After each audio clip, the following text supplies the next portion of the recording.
Bismillahirrahmanirrahim. Assalamualaikum warahmatullahi wabarakatuh. Innal hamdalillah nahmaduhu wa nasta'inuhu wa nastaghfiruh wa na'udzu billahi min shururi anfusina wa min sayyiati a'malina. May yahdihillahu fala mudilla lahu wa may yudlil fala hadiya lahu. Asyhadu an la ilaha illallah wahdahu la syarika lah wa asyhadu anna Muhammadan abduhu wa rasuluhu la nabiyya ba'dah.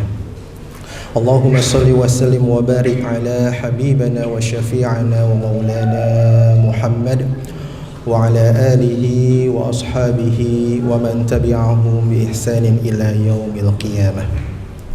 Allahumma ya rabbana ya ghafirad dhunub ighfiridh dhunub wa ya farijal qulub farrijil qulub wa ya satiral uyub usturil uyub bi barakati habibil mahbub. Amma ba'du. Alhamdulillah, bapak-bapak, ibu-ibu, kawan-kawan remaja serta adik-adik jamaah Masjid Al-Hikmah yang insya Allah pada malam hari ini senantiasa diberkahi dan dirahmati oleh Allah Subhanahu wa Ta'ala. Sekali lagi alhamdulillah ya Bapak Ibu sekalian, sudah sepantasnya kita memanjatkan rasa puji syukur kita kehadirat Allah Subhanahu wa Ta'ala yang sampai detik ini Allah Subhanahu wa Ta'ala masih terus memberikan kepada kita nikmat serta karunia-Nya yang tiada henti-hentinya. Alhamdulillah kita sekarang sudah mau memasuki 10 hari terakhir di bulan suci Ramadan tanpa terasa. Yang mungkin kalau kita ingat-ingat perasaan baru kemarin kita memasuki bulan suci Ramadan, sekarang kita sudah hampir mau ditinggalkan lagi oleh bulan suci Ramadan. Kita sama-sama berdoa semoga Allah Subhanahu wa Ta'ala menjaga kesehatan kita, memberi kesempatan kita untuk kita bisa terus beribadah di bulan suci Ramadan kali ini hingga nanti kita berjumpa dengan Idul Fitri dan kembali dijumpakan dengan Ramadan tahun-tahun setelahnya. Amin amin ya rabbal alamin. Salawat beriring salam semoga juga tetap tercurahkan kepada junjungan kita, kekasih hati kita, baginda Nabi besar Muhammad sallallahu alaihi wasallam beserta seluruh keluarganya, para sahabatnya dan juga kepada para pengikutnya, dan mudah-mudahan kita termasuk ke dalam pengikut Rasulullah sallallahu alaihi wasallam yang kelak akan mendapatkan syafaat dari beliau di yaumil qiyamah nanti. Amin amin ya rabbal alamin. Bapak Ibu yang dirahmati Allah Subhanahu wa Ta'ala, pada kesempatan malam kali ini izinkan Al-Fakir ya untuk niatnya bukan menggurui atau menceramahi, tapi niatnya mudah-mudahan apa yang Al-Fakir punya bisa menjadi bahan sharing kita, bisa menjadi bahan pengingat kita satu sama lain, terkhusus pengingat bagi diri Al-Fakir sendiri. Alhamdulillah ini kali pertama saya pribadi menyampaikan ceramah di Masjid Al-Hikmah ini. Mudah-mudahan kali pertama ini senantiasa diliputi keberkahan oleh Allah Subhanahu wa Ta'ala dan bisa menjadi wasilah untuk kita menjalin ukhuwah Islamiyah ke depannya. Amin ya rabbal alamin. Beberapa waktu yang lalu saya dihubungi oleh DKM Masjid Al-Hikmah oleh Pak Mufasir bahwa ada temanya. Ya, temanya itu kebetulan saya diminta tentang iktikaf ya, kalau tidak salah tentang iktikaf. Jadi insya Allah malam hari ini kita akan membahas singkat terkait dengan i'tikaf. Mungkin Bapak Ibu sekalian sudah sering mendengar tentang i'tikaf, khususnya di akhir-akhir bulan suci Ramadan. Yang sama-sama kita ketahui bahwa i'tikaf ini adalah hukumnya sunnah. Sebagian ulama mengatakan sunnah muakkadah, sunnah yang dikuatkan, yang harus dikerjakan kalau bisa. Dalilnya apa? Banyak sekali hadis-hadis Rasulullah yang menjelaskan tentang i'tikaf. Salah satunya adalah dalil sahih hadis Rasulullah yang diriwayatkan oleh Bukhari Muslim muttafaqun alaih, yang mana Rasulullah SAW kana ya'takif fi asyra awakhir min Ramadan. Rasulullah SAW itu senantiasa beriktikaf di 10 hari terakhir bulan suci Ramadan. Nah, yang akan kita coba cari tahu lebih dalam adalah apa sebenarnya makna iktikaf ini. Kenapa Rasulullah sampai mengajarkan dengan perbuatannya kepada umat Islam untuk menyiapkan waktu di 10 hari Ramadan terakhir untuk beriktikaf di masjid. Iktikaf kalau dari segi bahasa itu kan dari asal katanya akafa ya, kifu ya, yang artinya itu fokus. Fokus di sini artinya adalah bahwa i'tikaf ini adalah suatu perbuatan yang insya Allah bisa membantu kita, sebuah amaliyah yang insya Allah bisa membantu kita untuk lebih fokus mendekatkan diri kita kepada Allah Subhanahu wa Ta'ala. Makanya i'tikaf diadakannya di masjid, bukan di rumah kita. Kenapa? Karena kalau di rumah kita beraktivitas di luar itu banyak sekali cobaannya. Kita keluar rumah saja di zaman sekarang mungkin sudah beberapa belas atau berapa puluh kita melihat wanita yang mohon maaf membuka auratnya. Kita di rumah mungkin kita pengen baca Al-Quran, tergoda melihat kasur, kita tidur. Maka dari itu i'tikaf itu disunnahkan dalam masjid adalah supaya kita benar-benar bisa fokus. Maka dari sini ulama memberikan penjelasan bahwa di antara keutamaan i'tikaf adalah bisa membantu manusia, umat Islam khususnya, untuk mendekatkan diri kepada Allah, untuk menjaga dirinya dari melakukan maksiat, dan untuk memudahkan, meningkatkan amaliyah ibadahnya kepada Allah Subhanahu wa Ta'ala. Maka dari itu kalau misalkan kita ingat-ingat Bu ya, kita ada di bulan suci Ramadan, kita coba cari tahu juga apa sih makna Ramadan. Makna Ramadan itu kalau dari bahasa Arab itu kan artinya adalah suatu hal yang mana dia sifatnya membakar, membakarnya itu begitu dahsyat sampai tidak meninggalkan bekas. Maka dari sini ulama tafsir dan ulama-ulama lainnya memaknai Ramadan, kenapa diambil katanya itu Ramadan, adalah maksudnya bahwa di bulan suci ini insya Allah bulan yang mampu membakar habis segala macam dosa-dosa dan keburukan-keburukan kita di hari-hari sebelumnya. Makanya para sahabat sejak 6 bulan sebelum Ramadan tiba dan ketika Ramadan tiba, yang ada di benak mereka adalah dosa kami diampuni, dosa kami diampuni, dosa kami diampuni. Dan momentum i'tikaf adalah momentum kita mendekatkan diri khusyuk beribadah di masjid kepada Allah Subhanahu wa Ta'ala. Mudah-mudahan Allah Subhanahu wa Ta'ala mengampuni segala dosa-dosa kita yang telah berlalu. Nah, sekarang lantas kepada siapa i'tikaf itu diharuskan atau dibolehkan dan bagaimana tata caranya? Sudah jelas pastinya i'tikaf itu boleh dilaksanakan bagi laki-laki dan juga wanita yang mana mereka memiliki waktu luang untuk melaksanakannya, dan tentunya dengan syarat yang telah ditentukan. Kalau misalkan yang laki-laki biasanya agak mudah karena tidak terbentur dengan yang namanya mahram atau tidak terbentur dengan kewajiban di rumah. Biasanya yang agak bingung ini ibu-ibu ya, perempuan, kaum perempuan, apalagi yang ibu-ibu muda masih punya bayi mungkin atau anaknya masih kecil, pengen i'tikaf tapi bingung. Nah, di sini ulama memberikan syarat-syarat terkhusus bagi wanita. Paling tidak ada 3 syaratnya. Wanita itu boleh ke masjid selama memenuhi 3 syarat. Yang pertama itu adalah aman dari fitnah. Aman dari apa, Bu? Dari fitnah. Fitnah di sini maksudnya adalah ketika ibu ke masjid itu disertai ada mahramnya, tidak berangkat sendiri ya, sementara suaminya ada di rumah. Itu akan menimbulkan fitnah. Jadi ke masjid ajak suaminya, atau ke masjid jangan pakai pakaian yang mengumbar aurat. Itu menjadi fitnah lagi bagi kaum lelaki yang lain. Jadi benar-benar dengan pakaian tertutup, pakaian yang bagus, mengajak keluarga, suami, anak dan sebagainya ke masjid. Lalu yang kedua adalah aman dari segi tempat. Nah, kita bisa lihat, kita cari masjid yang memang ini bagus gitu untuk kaum perempuan. Maksudnya bagus adalah tempatnya itu bukan tempat yang terbuka. Jangan sampai nanti ibu-ibu sedang selonjoran, sedang rebahan, sedang tidur bisa terlihat oleh jamaah yang laki-laki.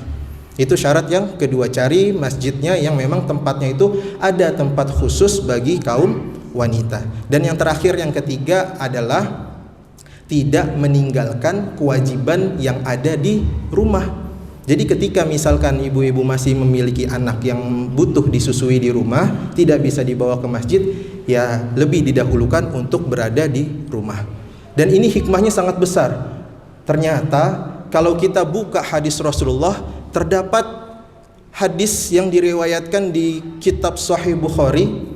Kalau tidak salah hadis nomor 2996 dari Abu Hurairah radhiyallahu taala anhu, ini membuktikan betapa adilnya syariat Islam, betapa adilnya Allah Subhanahu wa taala. Mungkin di saat wanita itu kesulitan karena ada syarat-syarat yang tadi itu, kemudian Rasulullah memberikan hadisnya. Apa hadisnya Rasulullah? Kata Rasulullah sallallahu alaihi wasallam, "Man kana marido au man maridal abdu au safara kutiba lahu mithla ma kana ya'malu muqiman sahihan."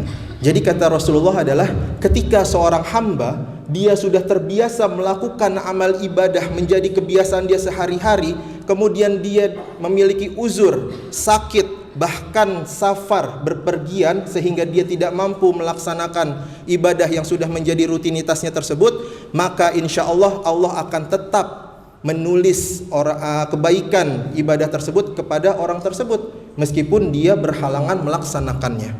Maka dari sini ulama memberikan nasihat kepada kita. Sebenarnya poin dari i'tikaf ini adalah bukan masalah di akhir Ramadan, bukan masalah tanggal 21, 23, 25 yang ganjil-ganjil. Yang mana alhamdulillah tahun ini di Indonesia semua tanggalnya ganjil Bu ya.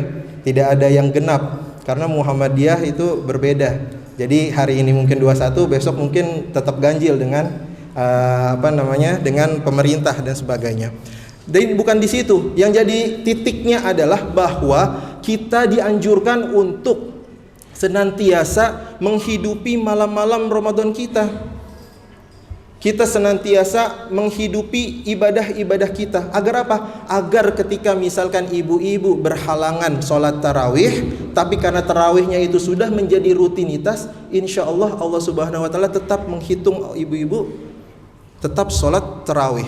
Begitu juga dengan i'tikaf. Kalau sering kita berdiam diri di masjid di luar dari Ramadan, kita sering membaca Al-Quran di luar dari Ramadan, apalagi di Ramadan kemudian meningkat, insya Allah ketika kita uzur, Allah Subhanahu Wa Taala tetap menghitung kita melaksanakan ibadah tersebut sesuai dengan kebiasaan kita, insya Allah ya ibu-ibu sekalian.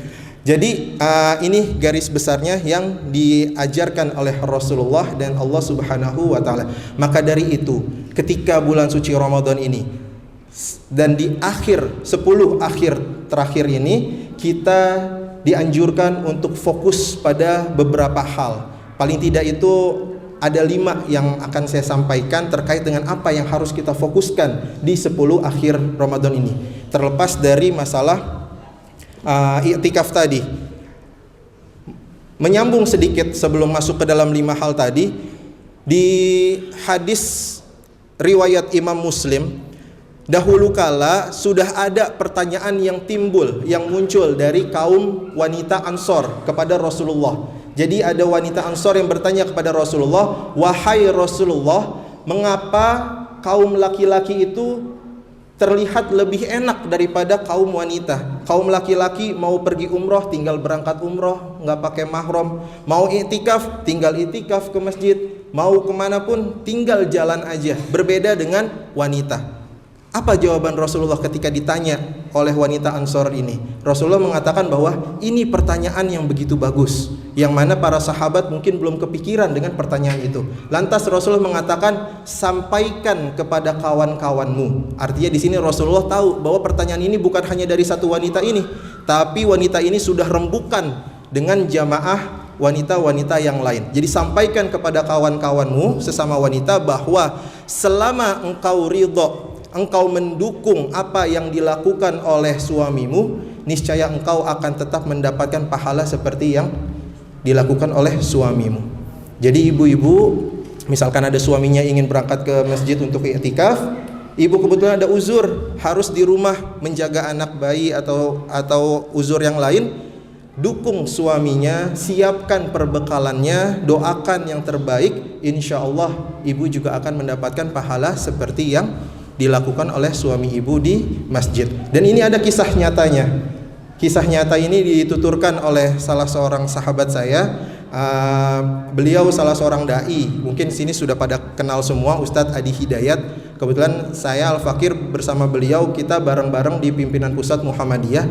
Di suatu ketika beliau menuturkan bahwa ada kisah yang menarik, kisah nyata. Ada sepasang suami istri. masih muda, yang suaminya ini ingin sekali pergi i'tikaf, izin kepada istrinya bahwa ya istriku, sesungguhnya aku sudah lama tidak i'tikaf dan aku mungkin sudah terlalu jauh dari Al-Quran, ingin i'tikaf, niatnya itu ingin menghafalkan Al-Quran.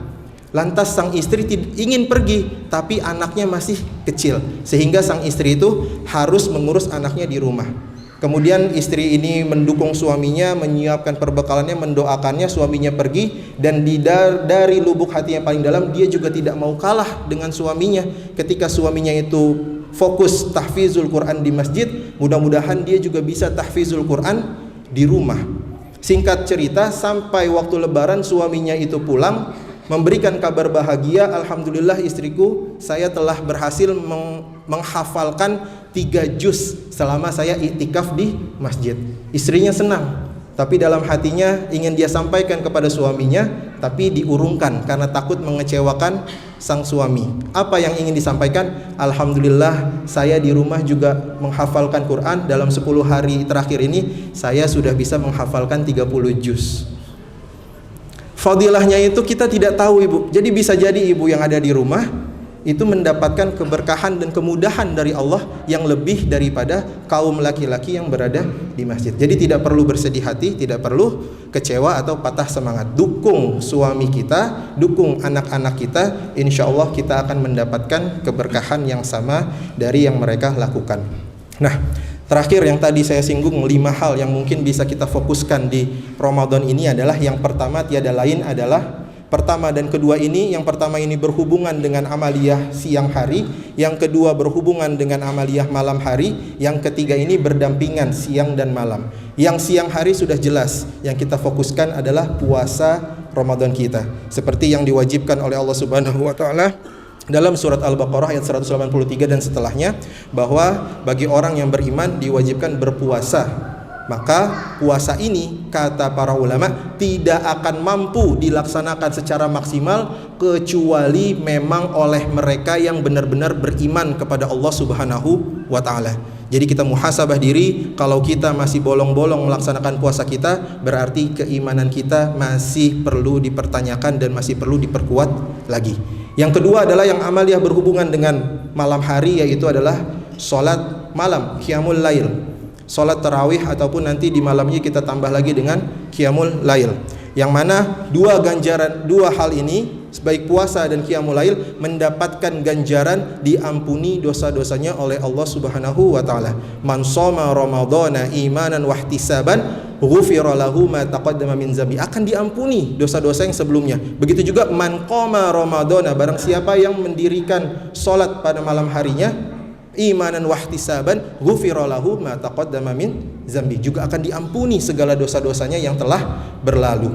Nah, itu yang harus kita fokuskan, 2 hal yang besar tadi itu di 10 hari terakhir ini. Ketika kita memang i'tikaf, maka itu momentum yang tepat membantu kita fokus beribadah. Siangnya kita puasa, malamnya kita sholat malam, insya Allah di masjid yang lebih bisa membuat kita dekat dengan Allah Subhanahu wa taala dan menjauhi diri kita dari maksiat-maksiat di luar sana.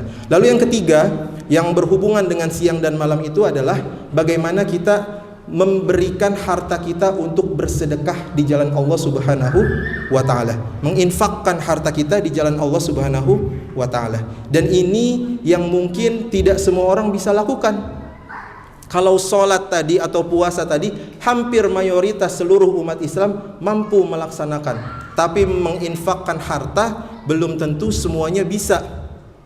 Jangankan semuanya, yang sudah punya hartanya pun belum tentu mau mengeluarkan hartanya.